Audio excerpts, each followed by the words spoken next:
Welcome to the Basketball Only Podcast. Give it up!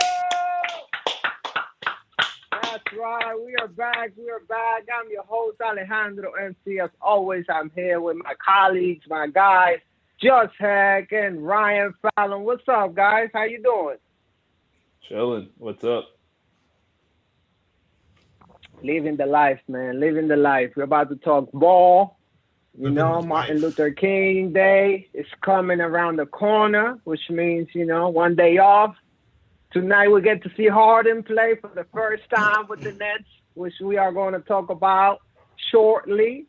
We're also going to talk about the surprisingly good rookies that we had in this class, and we're going to talk about some of the suspensions based on COVID of games because this is starting to get out of hand. So how we think this is going to affect the league and a lot more. But let's start with you, Mr. Heck. Mr. Heck. Yes, sir. We did a whole podcast on the Harden trade, and I was looking forward to hearing Daniel's perspective on Harden. But since we talked about it, and then you had a chance to sit on it and think about it, has your perspective changed at all? Has there been a new wrinkle in how you're looking at this trade? No, not really. I mean, nothing has really changed. I mean, except Harden's zip code. You know, I mean, Word. You know what I mean? Okay. We still. I mean, Kyrie Irving got fined $800,000 for violating COVID protocol. He's not playing. I don't think he's playing tonight. I don't think. No. Even though they're forcing him to play, they're forcing him to play. He got a quarantine. Yeah. He got a quarantine for being out and about when he shouldn't have been out and about. Right. I mean, there are rules to this. Like I said before, it's gonna be interesting to see when they get all of them together. I don't know. It's just it's a whirlwind of negativity almost when you got Kyrie down there with his antics, and then you bring Harden, who, I mean. But about that, in the press conference, he said, I wasn't happy with the way I had to get out of town, but that's what got me to the Nets. Do you think that was kind of like, that's what it was, and now that he's with the Nets, he's going to have his act together and really, like, do what he's supposed to? Because he said, it's just, I'm at the point of my career where I want a championship. That organization, it was not ready. I'm hungry. I want this. He said the word sacrifice. I'm ready to share. He laughed when they call him fat and reporters. He seems to be, saying the right things. Well, you're not buying it. Everybody says the right things. Ryan, you go. What do you think? I mean, he has to say that. He can't. Mm-hmm. He really can't. Shaq laid into him, and it was deserved because this man had been given everything he had asked for and was still unsuccessful. And it's understandable that he ran into a juggernaut, but in the Warriors. Mm-hmm. But you still have to have a little bit of perspective on things. He acts as if that organization didn't do anything for him. But every time he asked for some help, they got him some help. Every time they wanted to restructure the team, they restructured the team. Every time that he wanted a new coach, they got a new coach. They gave him the keys to that city. And the only thing he used it for is to open up every strip club possible. Nothing. He just didn't make it. You could leave and not have it be so acrimonious because they did everything for him. Yeah. But he really he burned that bridge. It was classless. But let's be real. It was classless. Let's be real. He made the Rockets a factor every year. He's a player birth just by himself. Sometimes he didn't have nobody, and he still dragged that team to the playoffs. Good.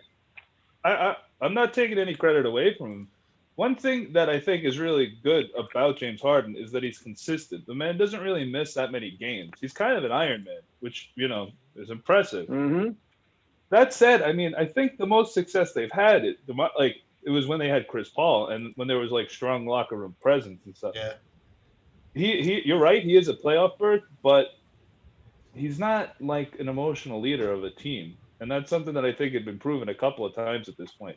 I will say, Right. though, in terms of developments between the last time we discussed this and today, it's effectively been confirmed that Tillman Fertitta said, do not do any dealings with Daryl Morey because they Wow. apparently Ben Simmons and Tybul's agents reached out to them and said, like, That's yo, pack your funny. stuff. But I think the one part of this trade that does make me happy as a Knicks fan is that I don't think James Dolan is the worst owner in the league anymore. You think So Fertitta is? And one thing we Yeah. didn't touch upon he's slipping in there. Yeah. is that actually now that you bring Fertitta up, they said that he did this trade also to save money in a way because Yeah. if you see the guys that they got, they're like Expiring deals. contracts. Yeah. Expiring And then deals. it's all like future picks, so it's like his way because he lost so much money during this pandemic of saving some cash. So yeah, I say this Yeah. much. There's a way to get out of a situation without having to step over your teammates, whether you Yes. know they're not going to be long term or not. I mean, it was just classless in how he did it. And, those things come back around one way or form or another. Those things always come back around.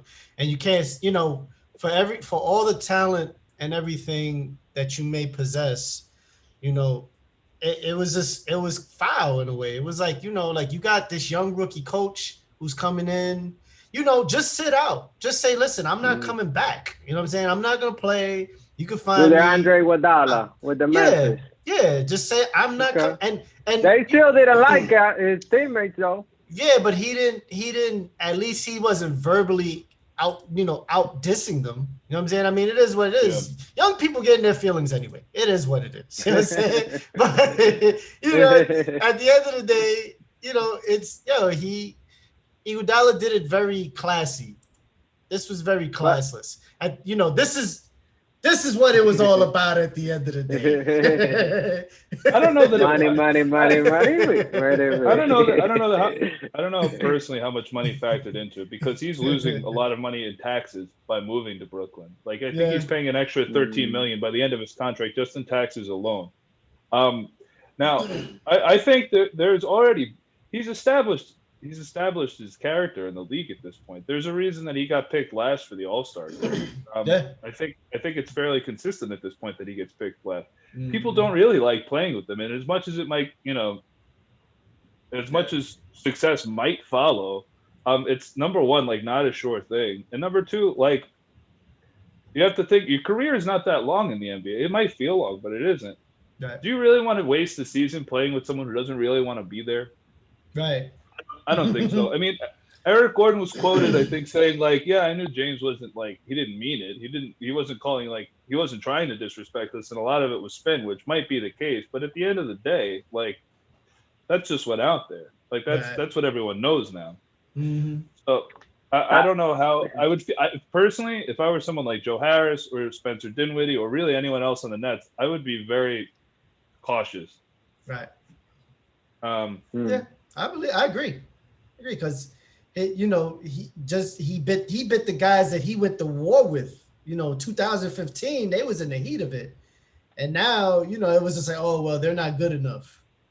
And I mean, damn, it's classless, but I don't know, man. Narratives change. Look, they're talking about KD now. Like, no, KD showed that he could sacrifice and play with other guys on an offense when he went to Golden State.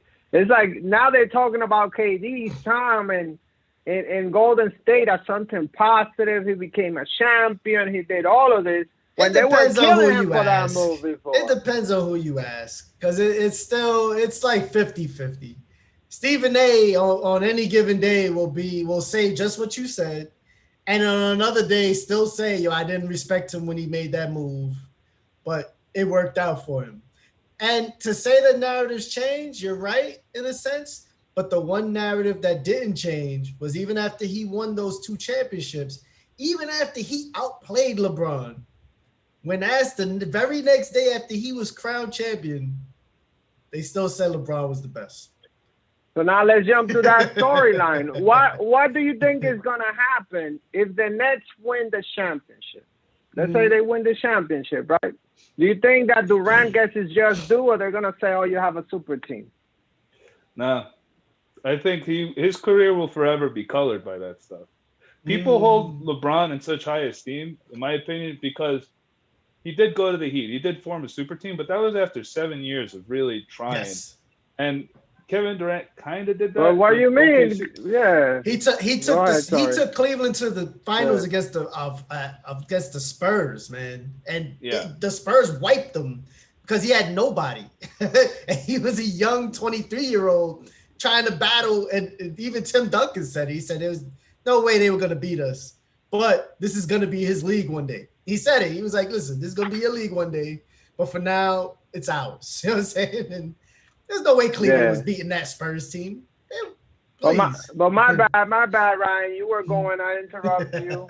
Continue, sir. I mean, it's fine. I don't think the narrative will ever be such that KD will be looked at as like one of the greatest of all time. I think that he's in rarefied air, but there's no doubt about that. No one scores better than him, in my opinion, and I don't think we'll ever see anyone who's as like offensively Oh gifted yeah, as him.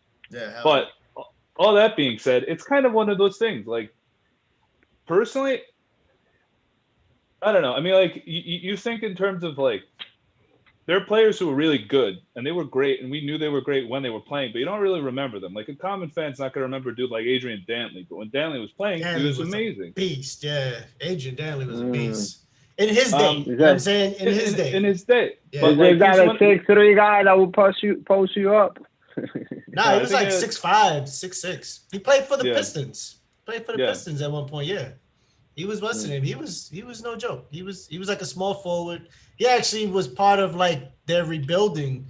He was like lured to the Spurs, to the Pistons, and then they drafted Isaiah, and Isaiah didn't want to be second fiddle to Adrian Dantley.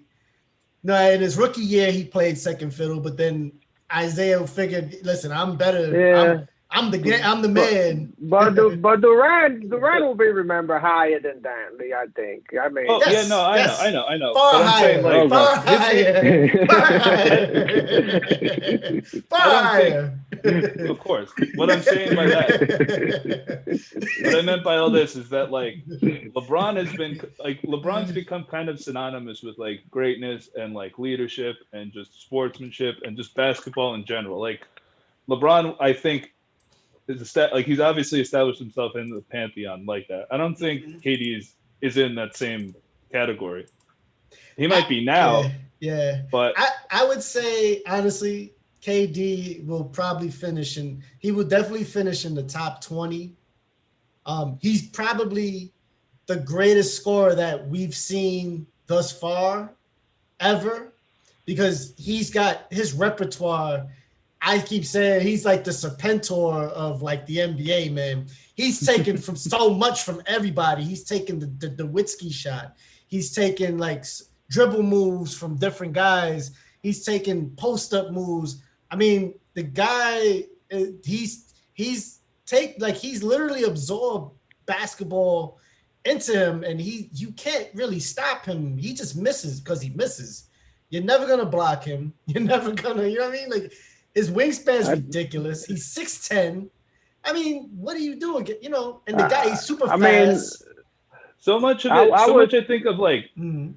This is the last thing I want to say. Like so much, I think of what sets players apart or puts people on like Mount Rushmores and things like that is sentimentality, and I think that like there's very people respect his game, but I don't know that there's a lot of positive sentiment around him. They just acknowledge the fact that he's incredibly talented, but there's no love for it. Like they didn't respect the Golden State move.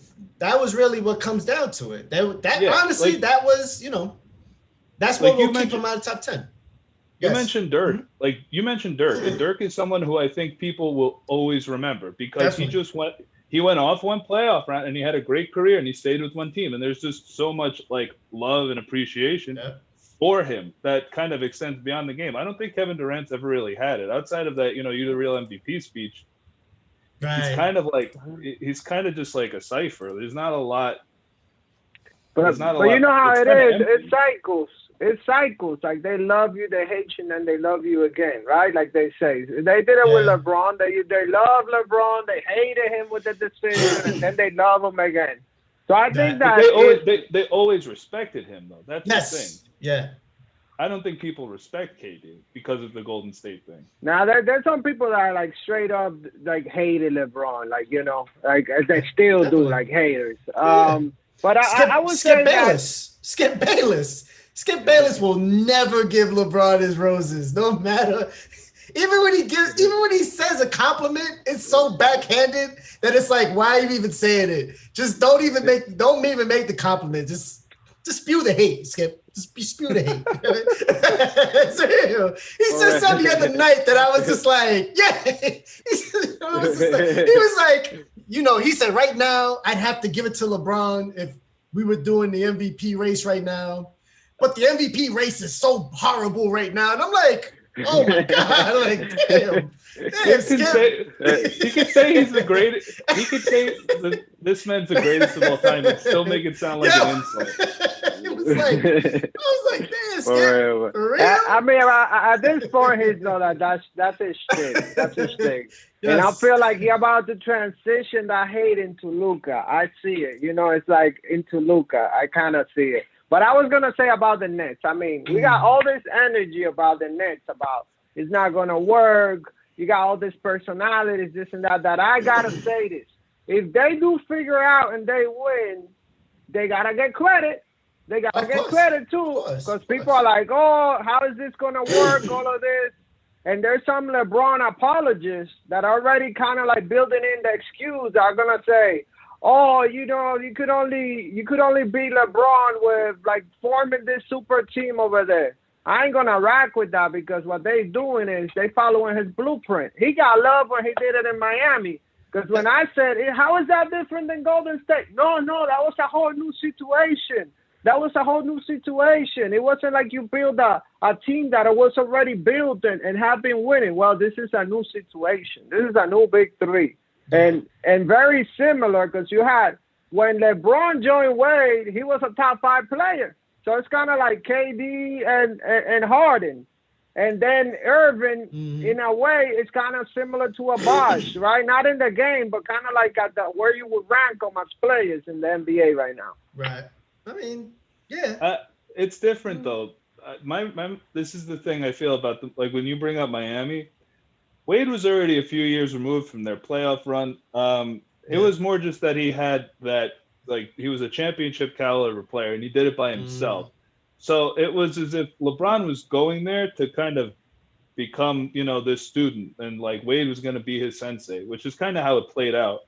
Right. It's different with Kyrie and Kevin Durant and even James Harden because it's just a bunch of Robins and there is no Batman on that team. It's KD. KD is he though? Yeah. I don't know. I mean, listen, I have a hard time. He killed. I mean, mind you, it was with the Warriors, and they're spread out with all-stars across the board. But he when matched up, when him and LeBron were head-to-head, I mean, he ate him. He did his thing. You know what I'm saying? Hit the dagger. I mean, the three-pointer in his face. You know what I'm saying? Which is what drove Durant bonkers in the first place when they said LeBron's still the best, because he's like, I pulled up in his face. I literally got in him, shot it, hit it, turned around the crowd and everything. It was just like, but it is what it is. Listen, KD's an alpha. Okay, he's an alpha. It is what it is. But he's never proven it on his own. Like LeBron. I mean, LeBron really didn't do it either. I mean, and this isn't the era where you look at, because even if you say, okay, let's go back in history, right? Did Magic do it on his own? No, he had Kareem, he had James Worthy, AC Green, Michael Cooper. I mean, I could keep going. Larry Bird didn't do it on his own.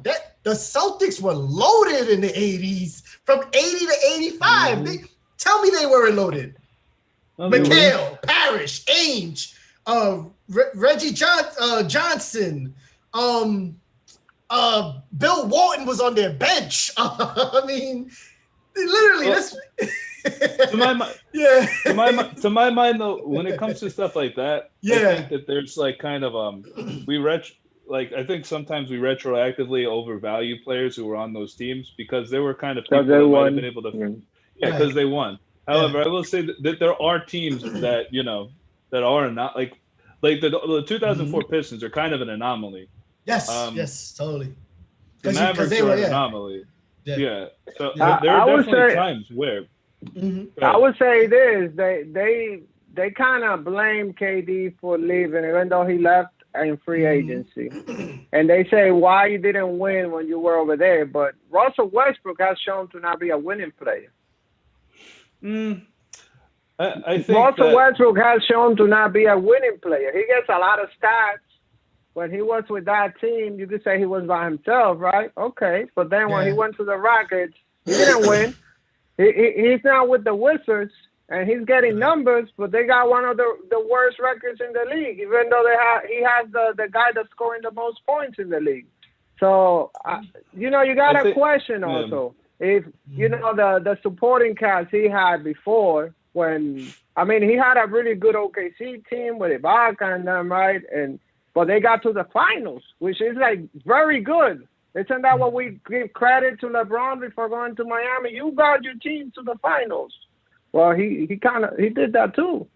It was him and Iglauskas. Like it was him and a bunch of not great people, and he did it. He did it very young. I will say that something I've noticed is that for whatever reason, people always say that it's like Westbrook wasn't a winning player, and I disagree with that personally because I feel like a lot.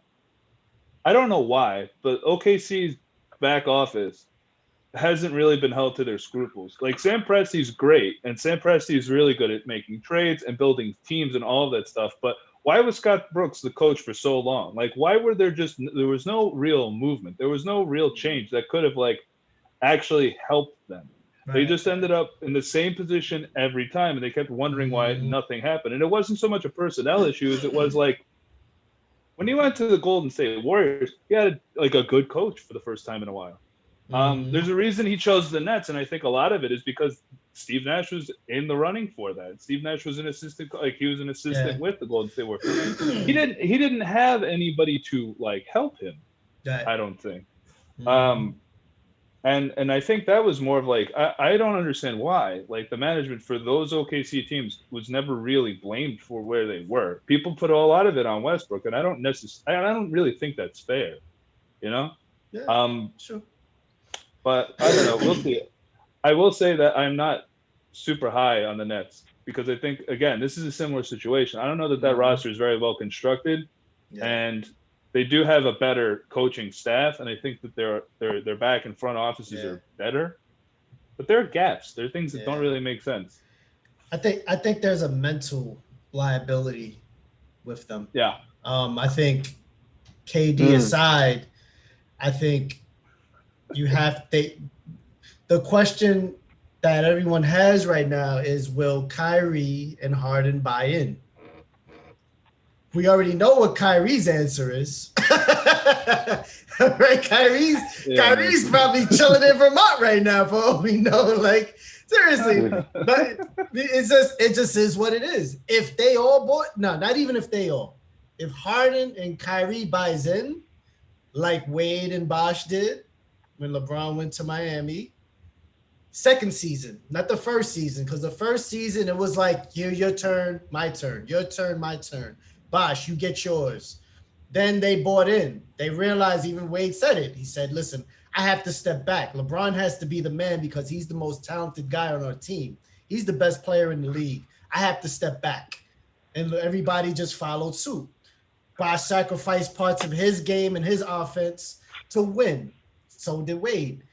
Do we see Harden and Kyrie doing that? I don't know. And it's sad because Kyrie's so good that they all can sacrifice and still eat, technically. You know what I mean? I could literally see them getting at least 85 points just from those three alone. And I don't know if that's good enough for Kyrie. My only concern is that James Harden, I don't know if it's just a matter of like laziness or what, but he's proven to be an. People underestimate how complementary the skill sets that the big three in Miami had. Yes. Chris Bosh was a phenomenal passer, and the same thing with Kevin Love. Kevin Love they were both phenomenal passers for power forwards. They both could knock down corner threes, and they were just smart. Like they had a high basketball IQ. And I'm not saying James Harden doesn't have that, but he's proven to be like awful off ball. When he doesn't have the ball in his hands, he doesn't move. He doesn't do anything. I don't know how the offense is going to work necessarily. Like there's just there's too much overlap in terms of how they're all talented, but there's just a lot of like overlap. I don't know that it's. But it's I would say the Nets might be more complimentary because they can shoot better. Because LeBron and Wade, they kind of clog the court, right? Because it's like they would like to play with the ball, and they have to all these cuts with those three guys with the Nets, Harden, Kyrie Irving, and Durant. They can all shoot from distance, so they can space out the floor. You could have a main guy handling the ball, let's say Harden. And, he's creating, he's doing his thing. He could dish it out to those guys on opposite corners. So in that way, I think it works well. Defensively, and they're all different positions, too, in a very clear way, right? I mean, 1, 2, and 3, or 1, 2, and 4. So I think you could make an argument that it works. It works. It could work. The thing is with the ball dominance. With the ball dominance, that's the biggest question. But I think tonight. Who's going to set the picks on that team, though? That's my only concern. They got no one to set any screens. Joe Harris send picks all day. I'm about to send Steve Nash my phone number. Don't shoot yet. I got you. I'm coming. After setting his 40th pick. Yeah. But you do have those kind of like the Bruce Browns and the TLC guys in there, DeAndre Jordan, If you play pick and roll with KD and Harden, pick and pop, like how you gonna stop that? Or with Kyrie? It's very true. If they buy in, though, you have to buy in to winning. You know what I'm saying? You have to because what does Kyrie want? We still don't really know what Kyrie wants. Let's be real. We don't know what he wants. What's his real beef outside of speculation of him not liking Steve Nash for whatever reason, which I don't know how because the ball was moving. The offense looked great the first couple games. So where's I don't get it. I don't know. And it's just I think he's acting out. He's acting out in a way because of the whole thing that Jacob Blake's murderer didn't get charged, and then what happened in the Capitol. So that's one. And also the restrictions with COVID and this and that. I think he's trying to make a point about, I'm a human being. We get to be free, do what we do. And I think he'll make his point, and his point is going to be done after this quarantine, kind of like what he did at the beginning of the season with the reporters. He said, I had to set the tone so I could feel safe in my workspace. I think he did that now. At the end of the day, losing $1 million, almost $1 million like he did, that hurts anybody. So I think that he's going to come back. He's going to play. And we're going to start seeing the offensive fireworks. Hopefully. Well, yeah. Well, we'll see. We'll see. But let's talk about COVID, man, and how it's affecting the league. There's so many games being canceled, so many guys catching COVID. It's changing the way that guys are going about their routines. I mean, this is the new world. I was watching the Old Man and the Three, JJ Redick's podcast, and he was talking about how the protocols are different when you're on the road and when you're at home. And before you could actually get into the arena and get shots up or start practicing, you need to take this COVID test. Sometimes they're inconclusive. You need to wait in the car half an hour, sometimes an hour before getting your results and going in there. When you're in the road, sometimes you can get shots up before you start the game. So it's like it's really throwing guys' rhythm off. There's some predictability of how they should act. The league seems to be they became more restrictive now because the way they're talking about it is that with the holidays they expected this to be kind of the highest point of contagion, but then that will lower as time goes on. So as you see the panorama of what's going on with COVID and the league, do you think the league is handling it correctly in the way that they telling players to go about it? And if not, why not? And how they do things differently? Go ahead, Ryan. I mean, we talked about this a little bit the last time we spoke. They I think have just been trying to force a square peg into a round hole. The protocols being unclear is just making a lot of players understandably resentful and salty. But it's kind of, there's a catch-22 in that if you're not playing, you're not really getting paid. Like that your revenue is not guaranteed. So one thing we had discussed is letting, like last time, they should have done some more like bubble-based tournaments. That's a little bit more palatable. Like, yeah, we'll have like they have divisions. Why not just do division tournaments or something like that? Like make it like, okay, for the next 10 days, the Atlantic division's playing. Right. Like there were alternatives that they didn't really.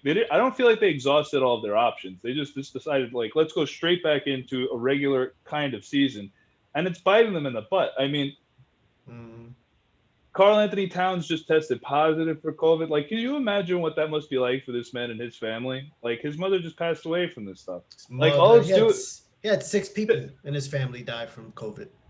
It's unbelievable. Like, just bite the bullet. Either put a pause on the season. Like, the vaccine's out. Just wait a little while. It's silly too, because I feel like a lot of this was just, I don't know. I know that players want to play, but I think if they were told that like it's not safe or there's just too many variables, they would understand. A lot of this, I think, is being driven by like the board of governors, and the owners. I like that morning. Yeah. Hold on, wait for it. Wait for it. There we go. That's it, man. I mean, even the beginning of the season, like some guys came in out of shape because they were caught off guard, like Luka. Like, they thought they were gonna like start in February. They're like, we're back in December. It's like, what's going on? Yeah, but what's your take on this, on the COVID protocols and how the league is handling? Yeah, it's tough, man, because everyone has struggled. Every sport has struggled with this virus. Hockey, baseball, football. Like I've said in previous podcasts, I didn't even know we were in the playoffs in football. I had totally forgot. Like I was just like, oh snap! Like I was like, they were talking about, Steelers are knocked out of playoffs. I'm like, they were in the playoffs. Like, who'd they play? And I'm like, I had to like look on ESPN, and I'm like, it's crazy to even think, and it's just tough because there's nothing that you could honestly do except go to a bubble, or even, you know what I mean? Like I think, Ryan, your idea was great because you don't necessarily have to, you kind of give the season a break without giving the season a break.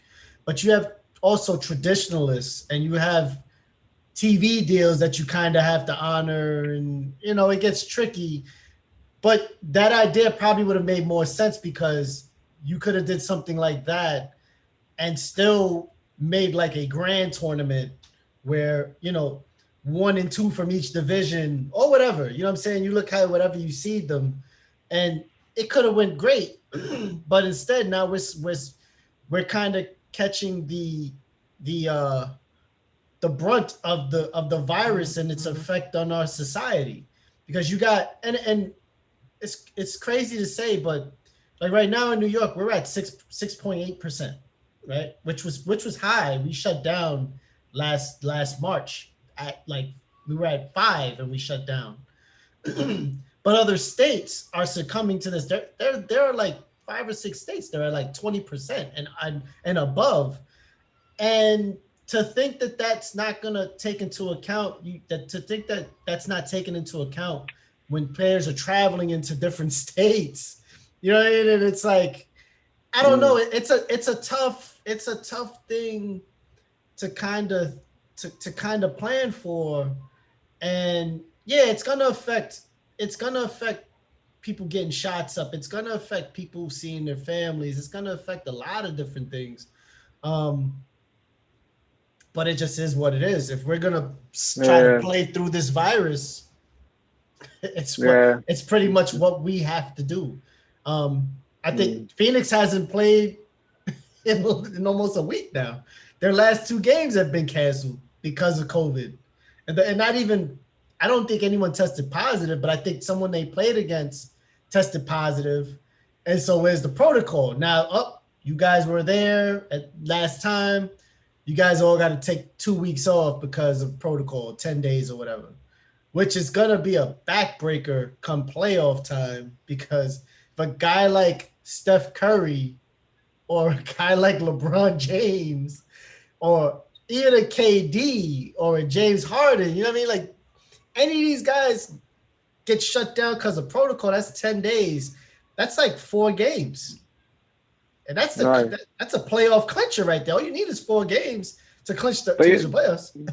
But you know what? Not to throw slander over anybody, but I kind of feel like those guys it won't happen to them because they're smart enough to really go about their business in a way that that doesn't happen. They probably got everything in their house. They they got this bubble around them to make sure that doesn't happen. But anyway, it's crazy. It's crazy to say that they're the smarter ones, but we're dealing with a virus that we just can't really get a grasp on. Like, you can literally walk past somebody. You could be quarantined, and there's been plenty of stories that I've heard where they were like, people have been like, yo, I quarantined the whole time. I go downstairs to check my mail, come back upstairs, and I went for a test the next day. I tested positive. And, it's just like, who would you walk past? So maybe you walked into a mist of something, or who knows how to, you know what I mean? It's true. Yeah, but it is kind of like a fact of life, right? This virus and what's going on. For right now, for our reality right now, yes. But the thing I don't understand is, like, how did they think their protocols and rules would be enough when they weren't able to prevent people from getting, chicken wings in a controlled environment? Like, how do they think that was going to work, Shout out to Daniel House Jr. It's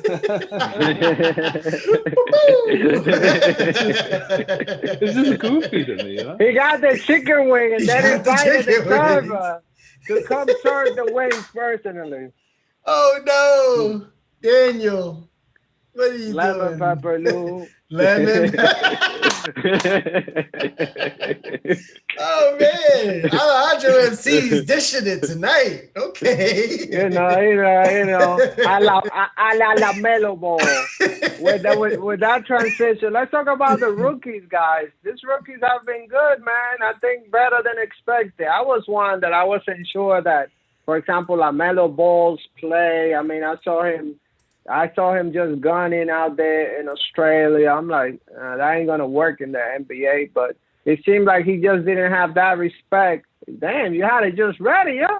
You're good with it. You're good with it, just. I was like, it seemed like he didn't have that much respect for people out there in Australia. But here, it's like he really fitting in well with the Hornets. Michael Jordan is looking like a smart owner. Picking LaMelo and giving Hayward this money. The Hornets are exciting. You see also. I don't know about the Hayward money. I don't know about the Hayward money. He's playing well, man. LaMelo is doing his thing. I don't know if he was worth 120, but LaMelo's doing his thing. Definitely doing his thing. I hear you, but yeah, another rookie like Emmanuel quickly, he's been good for the Knicks. Halliburton for the Kings.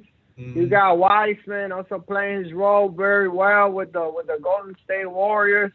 Isaac Okoro, right? So it's looking good around the league. Do you guys think? Call on Oh, Orlando. true. Yeah, Yo, man. that kid, like I just see him play, and he carries Hmm. himself like he belongs on the court. You know what I Yeah. mean? Like he Yeah, has yeah. that swag about him, Hmm. which I think you can't teach. Look at him right there. Uh. Yeah, there you go. There you go. Automatic. So they're looking good. Do you guys Yeah. expect this rookie class to be as good as it has been? What do you attribute the fact that they came in so ready to play right away? Yeah, I mean, I think that's a big part of it. The only rookie that I was really, really high on, and I think I made it fairly obvious, was I knew Lamelo was going to be good. I didn't know how he was going to be good, but he's been really, really good. And it's Right. Mm. weird. It's weird because it's like you made an NBA 2K player and just put all the points in the basket and handles. He didn't give him any shooting, but he, 99s. yeah, it's just he's like Heck had mentioned this. He's difficult to guard. People don't have the scouting report on me, and I don't think that they'll get that. I think that Right. he's a very tricky guy to Yeah. watch. Yeah. Um, One thing that I did read recently that was interesting is that the Warriors had a sense that Lamelo was more talented, but Wiseman was a better fit, so they went with him. Hmm. So that I thought was kind of interesting. I'm happy with the rookies that the Knicks got, but Right. yeah, Lamelo wasn't a huge surprise that he's good, but it's how he's good that's a little surprising. Yeah. I mean, I'm I wasn't too surprised at, like I said, like LaMelo. Wiseman is coming along. I mean, people projected him to be a project, and I was like, he's definitely not a project. The kid can ball. You know what I mean? It's just, he's coming into the league and he's 230. You know what I mean? You're gonna come against guys, the big centers right now, there's still centers in the league. The big ones, they're 260 and up, so he's still small. He has to build up, but the kid can play. He blocks shots for Golden State. He mans the interior as best as he can. Um, and then like just you look at like Tyrese Halliburton. I remember him. He was like early before COVID, he was like fourth on the draft boards. I mean, and the kid, it's showing. There's no surprise that Sacramento's doing as well as they are early on, because especially like their plus minuses, like when he's on the floor versus De'Aaron Fox, they're a little bit higher when Halliburton's on the floor. And then you figure like the better they get, when you see like a De'Aaron Fox Halliburton backcourt, how dangerous that Mm. might be. Oh man, the kid Mm. Edwards can play. You know what I mean? These guys, they it wasn't, it's still, to me it's still a three pony race, but you got some good guys that can like come off your bench, and you got some good supporting players that are what's the name, LaMelo, like you said, that still can't shoot, but the moves, man, he did a move where he faked the guy's in the air, he spun the other way, came through the lane, and then like swung the pass to Bridges, and Bridges did the dunk, and I was just like, what the hell just Mm. happened? Like what Word. the, yeah, you play that down, you're just like, what, wait, what, he spun on a what? Yeah, and you're not even, Yeah. honestly, he's probably gonna be better than Lonzo. The Oh jury's yeah, still out, but he's yeah, probably gonna be better than Lonzo.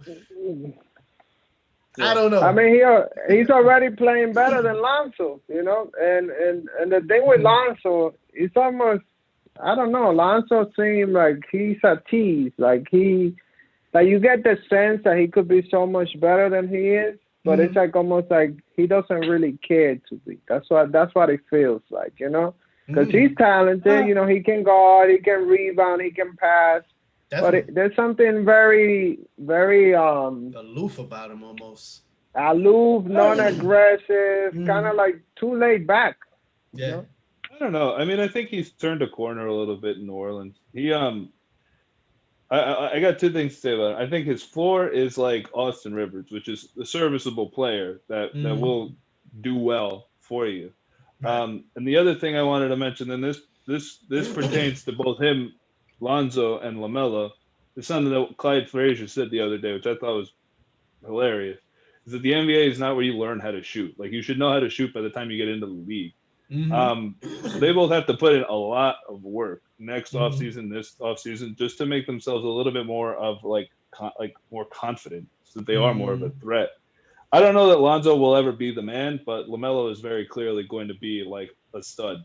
Like he is going to be he will be the head of, one or two like pretty successful teams. What y'all think is gonna happen with Lonzo's contract situation? He didn't reach an extension with New Orleans, right? He's being represented by Clutch. David Griffin is the head of that front office with the Pelicans. He seems to have built a connection with Zion Williamson. They seem to have a special bond. Do you think that the Pelicans do pay him handsomely to stay, or he ends up going someplace else?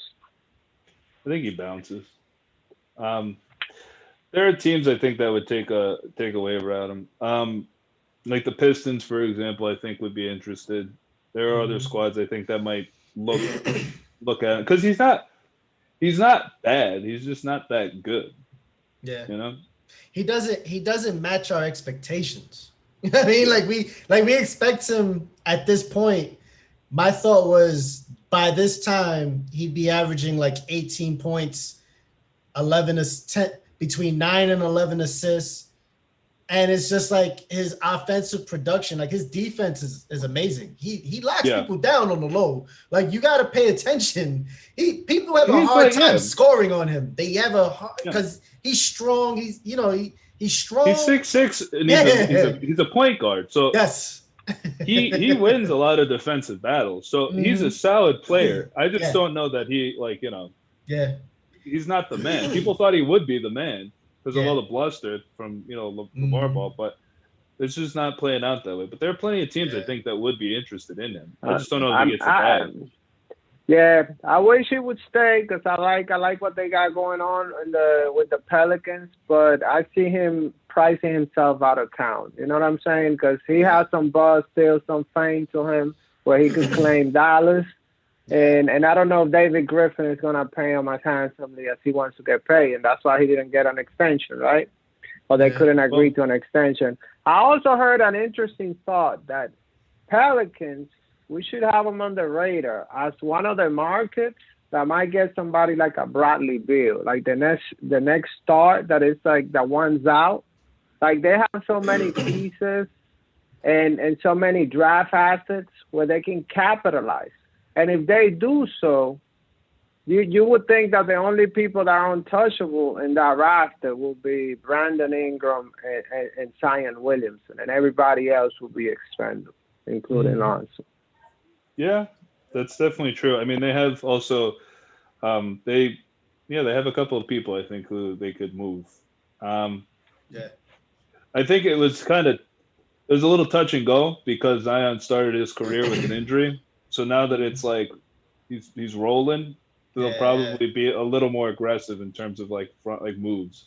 So he's Bradley Beal. Now. Bradley Beal, I don't know. I don't think Bradley Beal is the move, but there are people. Drummond would be an interesting guy to get, but they just got all that money wrapped up in Steven Adams, so it'd be kind of silly. Mm-hmm. It's crazy. It's crazy to see. Well, I mean, maybe that's the segue to Andre Drummond. There you go. There we go.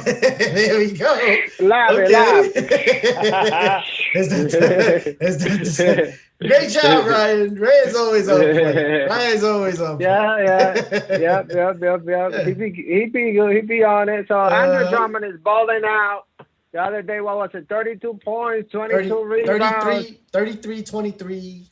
And I don't remember the rest, but I'm just like 33 and 23.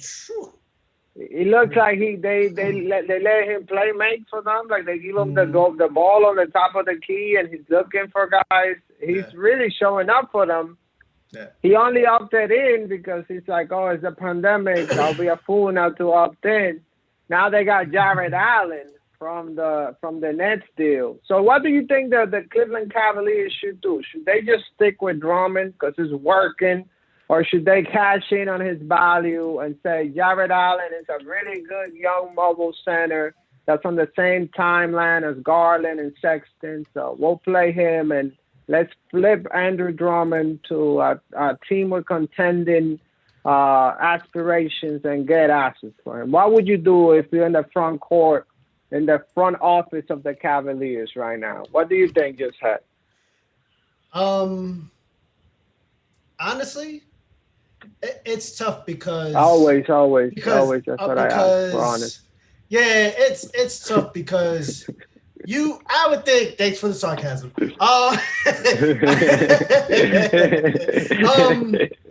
It's tough because you can never go wrong with too much talent, right? You can never have enough talent. I allow the Warriors, you know what I'm saying? And you bring a guy like Jared Allen off the bench, he bolsters your defense. During those second quarters, third quarters, even fourth quarters, you can do some things where you're playing him and Drummond. Where Drummond just focuses on the left side and he focuses on the right side. You know what I mean? It's and that's a tough defense to penetrate. But I'm trading Drummond, unfortunately. But and it's weird because Jared Allen's not a lock to stay either. So if you trade Drummond, you got to get somebody who has years on their contract because, truth be told, Cleveland isn't a hot spot. It's not a destination. LeBron's not there no more. So it's not a destination point where people are like, it's cold, but I'll win a chip. You know what I'm saying? You know what I'm saying? You got, it's just cold and it's 50-50 chance you might win a game. You know what I'm saying? So, it's right. You gotta. If I'm Cleveland, maybe Drummond stays, but I doubt if he will. With contenders like Boston, that are gonna probably make cap space for him. Danny Ainge is always someone to watch for. He was trying to get rid of Kemba to make room for a big move. Yeah. I mean, I would trade him and see what you get. And people, I think people are starting to realize that Danny Ainge, like all the bluster about Danny Ainge being this like mastermind and stuff, it's kind of gone away. Which is good because I never thought he was like that good anyhow. He just pulled a fast one on Billy King. No. Drummond, right? Drummond. There are two things. Yeah, there are two things about Drummond. And on the Cavs with the Kyrie Irving trade too. Well, yeah, he lied about Isaiah. Like he didn't say Isaiah Thomas had like the hips of an 80-year-old woman. This all being said, right? Like Kevin Love is still on the Cavs. I think Kevin Love probably retires with the Cavs. You said he wanted to do that. I don't see why he wouldn't do that. They love him there. Why not? Is he playing basketball? Nah, he messed up his hand or something like that. I don't know. I don't think he's playing. But that team, Kevin Love aside, is fairly young. I think that Jared Allen is not going to come off the bench. Although Hackett mentioned something I hadn't thought of, but the prospect of it being like a defensive like 4 would be really weird and kind of cool to watch. Don't think it happens though. I think they invest in their youth, which they've got a lot of, and they ship Drummond out somewhere. Like they have to. Where they send him, I don't know. But if they don't do that, I have a feeling he just leaves in free agency. Yeah. Again, where he ends up, I could not tell you, but there are definitely places that would love to have him. It's hard to say. I don't think he stays. I'm happy that he's playing well. I'm happy that people are remembering that Andre Drummond's really talented because I think they forgot that he is. Mm-hmm. He's probably the best player you could ever ask for in terms of fantasy basketball. Yeah, I don't know. I mean, where do you guys? What are realistic places for him to end up? That's the only problem I'm personally having. Yeah. I think that the Celtics was a good pick. I think the Mavs will be an interesting destination too. Yeah. They like those big burly centers that can catch slaps and they need to shore up their defense. Do you give up Porzingis for him? Because outside of Luka and Porzingis, if I'm Cleveland, I'm looking at that roster and I'm like, there's not really much you're gonna get outside of, you know what I mean? So you look at like teams, a dark horse is maybe like the Spurs, or maybe That's what I like, was thinking. Yeah. yeah, maybe it's Sacramento, because you could, they're kind of looking like at Bagley, and they're kind of not, his development hasn't proceeded as they thought. He's done okay, but if you could get a guy like Drummond who's going to get you 15 rebounds a night and shore up your inside, bye Bagley. You know what I'm saying? You add a couple pieces to that. He wants out anyway. Yeah. Or at least his dad wants out. Right. So you ship him to Cleveland, where he realizes, damn, Sacramento isn't such a bad place. I feel so bad for people from Cleveland, because at this point, like, it's just a joke at this point. Like, oh yeah, we'll send him to Cleveland. I agree with you. I think the Spurs are probably my dark horse pick, because I feel like Popovich doesn't have many years left in the league, and he loves players like that. And they'd be pretty good with someone like him. He'd probably be like, the youngest dude on the team at that point. Yeah. For real. Yeah, I mean, there'd be some. It probably would involve more than one team. I'll tell you that much. Probably that multiple contract's teams. way too big. Yeah, they'd probably get other teams involved. There'd probably be players being swapped. But Drummond to a contender, I think Drummond to a contender is quite real. These other teams are worse in rebounding in the league, and I think that's his best quality. And San Antonio's right there, so that's a good pick, guys. Toronto might be. Toronto would be an interesting pairing then with Siakam. It's all, I don't see Portland. Maybe Portland, but they still got what's his name? Nurkic. I mean, he just fractured his wrist. He's still in the contract. I guess there's Minnesota could do it, because. But then do you trade Cat? Because Cat's on that team. No. So Cat. No, but but it could be a stretch 4, right? Because I mean, the way he plays, anyways. It could. I mean, if you send him to somewhere like Washington, that'd be kind of interesting, because he'd be with Westbrook. You trade him straight up for Bradley Beal, and Bryant just blew out his ACL, so they don't. They have a gap in the 5 spot anyway. Yeah, that's a good one. Yeah, for real. Yeah. Okay. Yeah. Interesting. The Spurs make the most sense though, because they'd be trading out of the conference, and I think that's something a lot of teams are mindful of. Yeah. Even though I don't think the Cavaliers are like, oh, let's not mess up our winning chances, Yeah, definitely not, because they've won more games than what's been expected of them already, man. I mean, they pulled out a squeezer against the Knicks, who had beaten them twice in the preseason and once already in the regular season. So, it's anything's possible.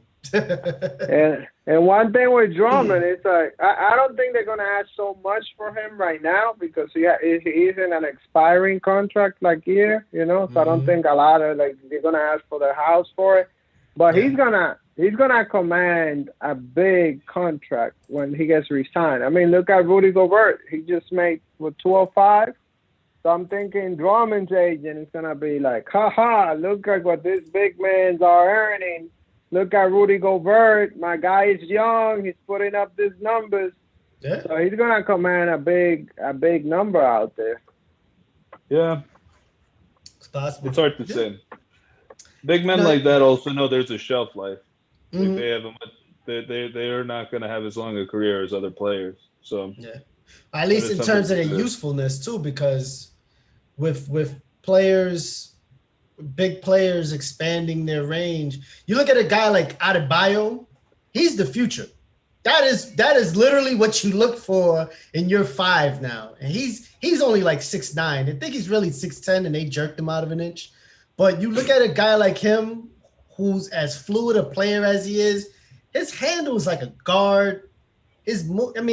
that's the future. That's literally where the NBA is heading. And when you look at a guy like Drummond who plods around, and he's great, but do you pay him 30 million? Oh, you know what? Like if I'm a team like the Clippers, I'm probably gonna ask about Jared Allen because when I think about it, like who do I gotta Yeah, beat? I gotta beat the Lakers. I need yeah, a defensive ace. yeah. So if Well, I they get someone can't. like Jared Allen, Yeah, they can't trade for him for 45 days though. Well, yeah, he's on the clock because he just came from another team. So Yeah. really, you look at the The guy. Lakers are also the Lakers are very different this year, and they have no aside from Anthony Davis, they don't really have a five. No, Um, no. Mhm.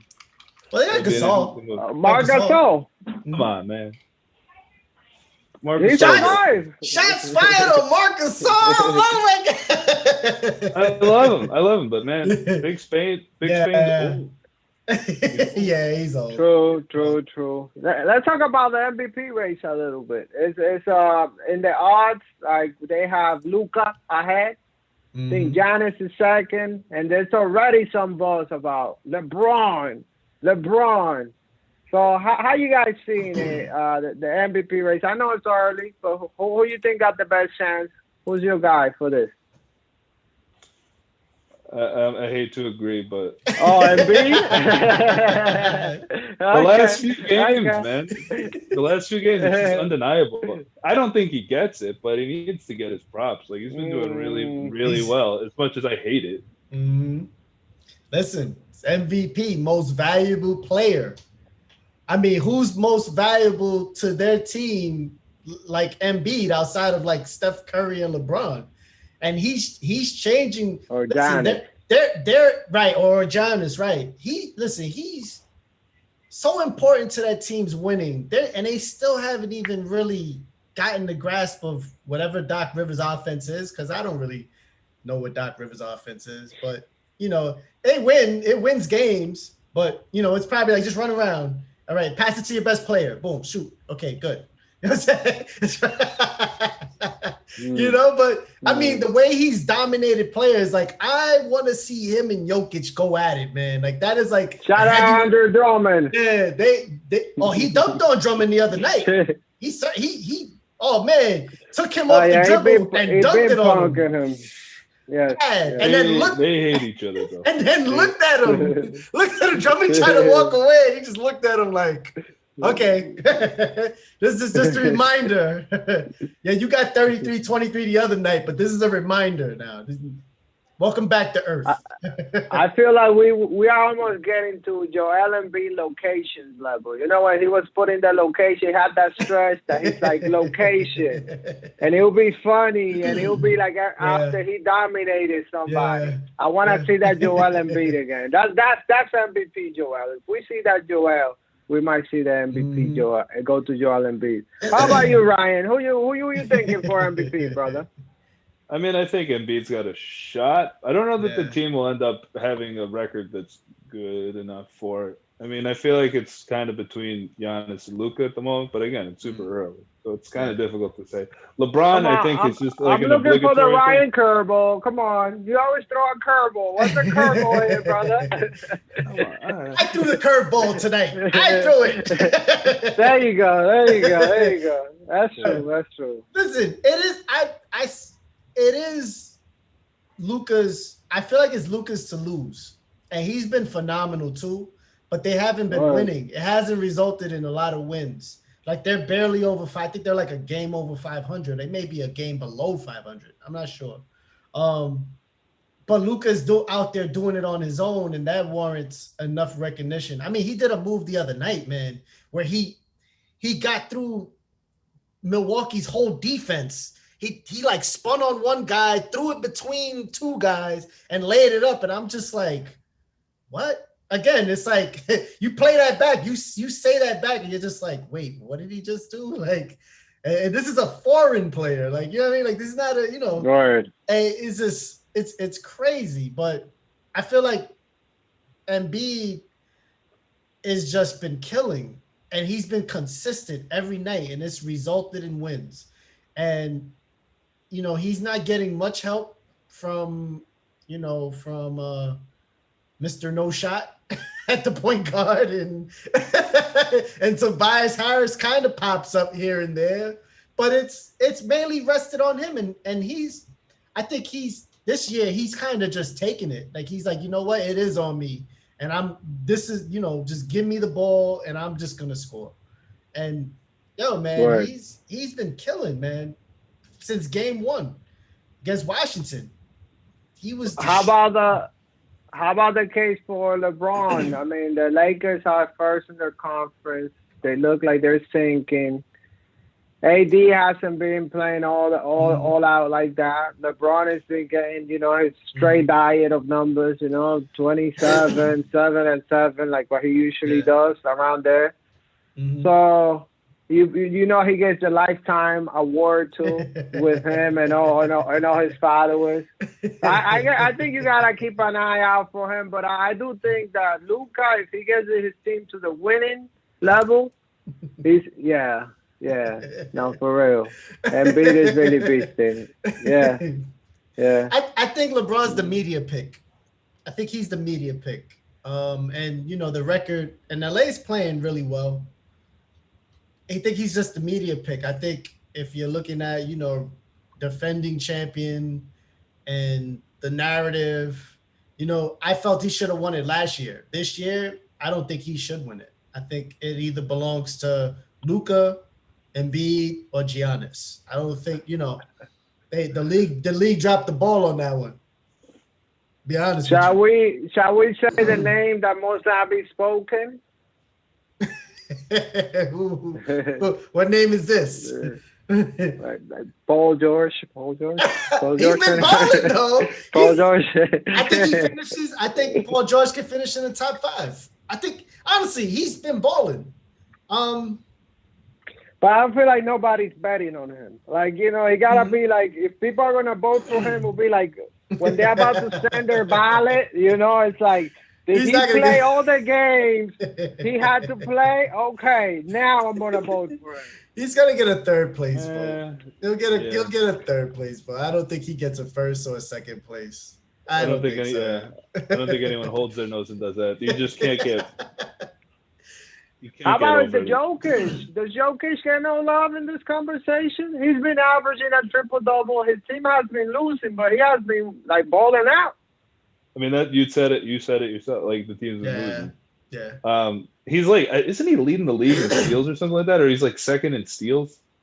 I think so. I think so. He has been doing really well, but the MVP always goes to the best player on the best team. There's like really no ifs, ands, or buts about it at this point. Is it just a coincidence that the triple double now does not result in a win anymore? I feel like it's kind of like it's become so oversaturated that, and I think it's phenomenal and astounding that a guy like Jokic can average 10 assists. Like it just speaks to his wizardry with the basketball, and he doesn't even jump half the time. Like his vertical is like a -10. Like he dunked on Wiseman the other night, and it was just like, it was such a crazy reverse dunk that I almost didn't even call it a dunk. It was like a forced layup. Like it was a hard layup, but it was like, but the triple double is weird. I think a lot of it is just how offenses have changed. The guy who gets the rebound now is usually the guy that runs the break, and a lot of the times that's finding the open man. And if the open man knocks it down, then you get a rebound and an assist. So that's the case. Like it used to traditionally be like someone would get either the 5 or the 4 would get the board. They'd get it to the guard. Pass it out. Like there'd be more like a traditional like roles matter, but now that they matter less and less, it doesn't matter. Like he and Westbrook, when Westbrook was averaging a triple double, similar stat lines for the same reason. Guy who gets the board runs the break, and that's that. Yeah. Let's see how many points Harden has at the half. Is this the Harden watch? Is this the Harden watch? Let me get a guess from everybody. How many points, Ryan? I'm not even gonna look. I said I'm not even gonna look. How many points, Ryan? Huh? I say let's say 19.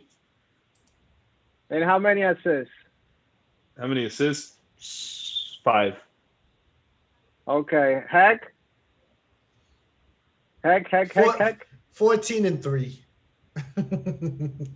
He has 8 points, 8 points, and 7 assists. 8 points and 7 assists.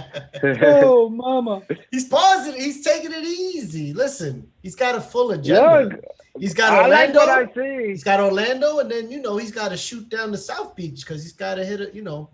There's a strip club. There's a strip club waiting for him. Listen, Florida has a bunch of them. So, but 7 assists at the half. That's good. 7 assists at the half. Yeah. And he got Joe Harris with 14 points and Kevin Durant with 16. Sounds like he's bought in. Sounds like he's bought in. I mean, honestly. First game. Yeah. Yeah, right. Exactly.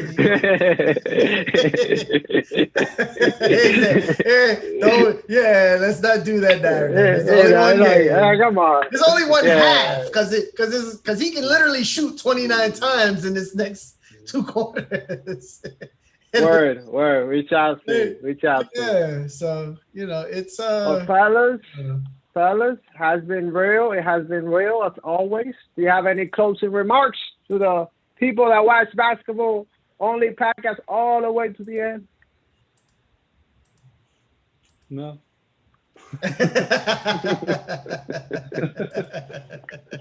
I like how thoughtful you were about it. He really thought about it. He tried to squeeze it out of him. He was like, "Nah." What we got coming up at 9 p.m. with the Knicks, and what's the next episode of Just Another Podcast? Give it to us. So basketball only Knicks edition in about an hour and 45 minutes. We're going to talk about the state of the Knicks and how the Nets can't lose it, and how the trade of Harden going to the Nets affects the Knicks. And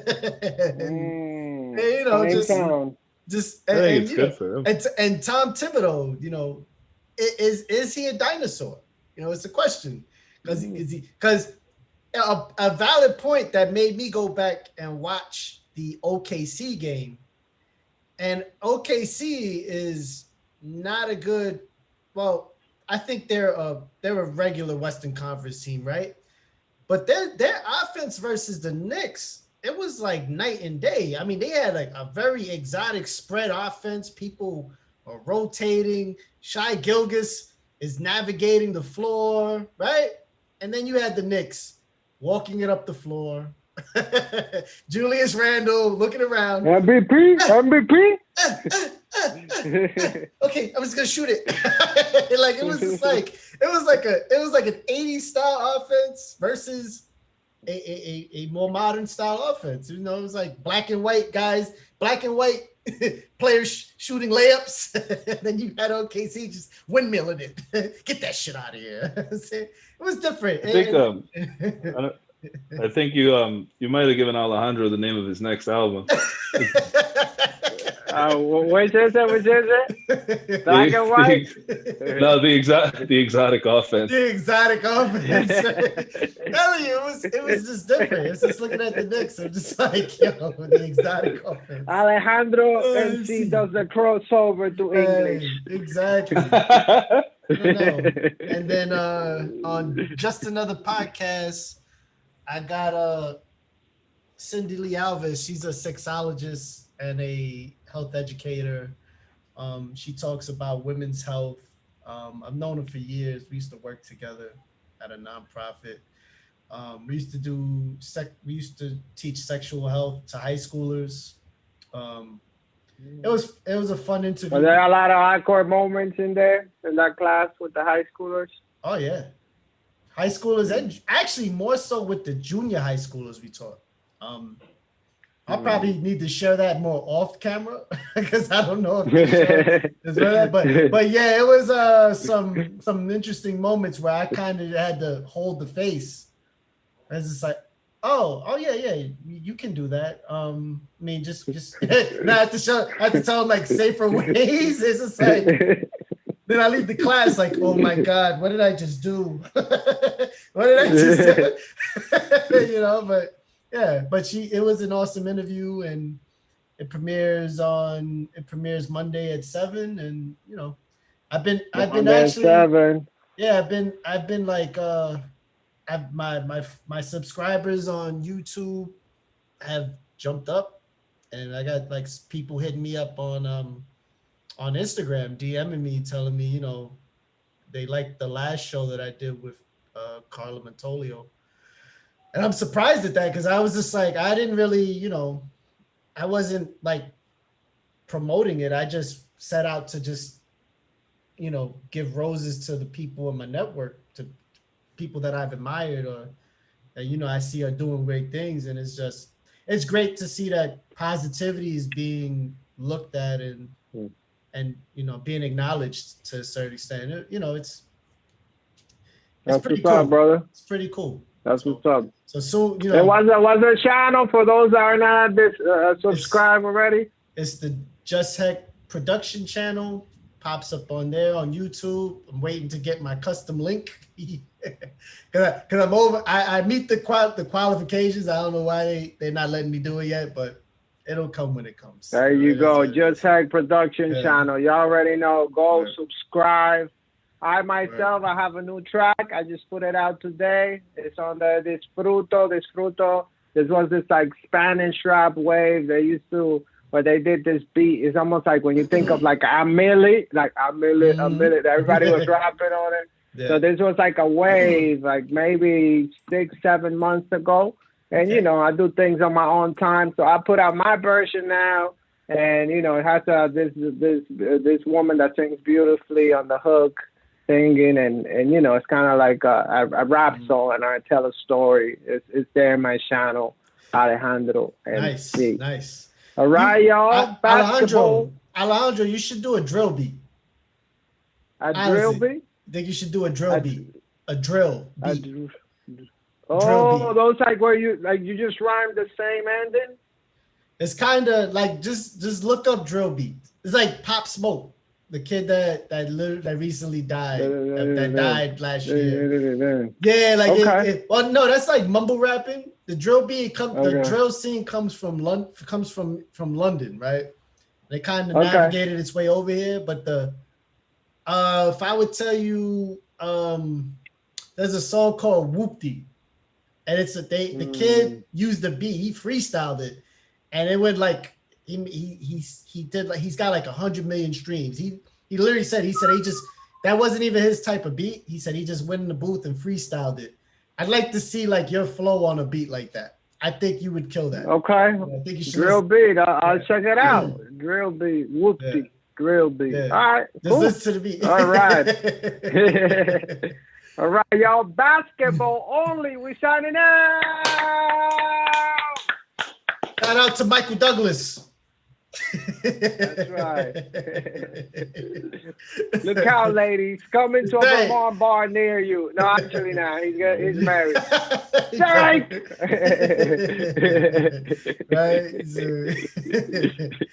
All right, ciao.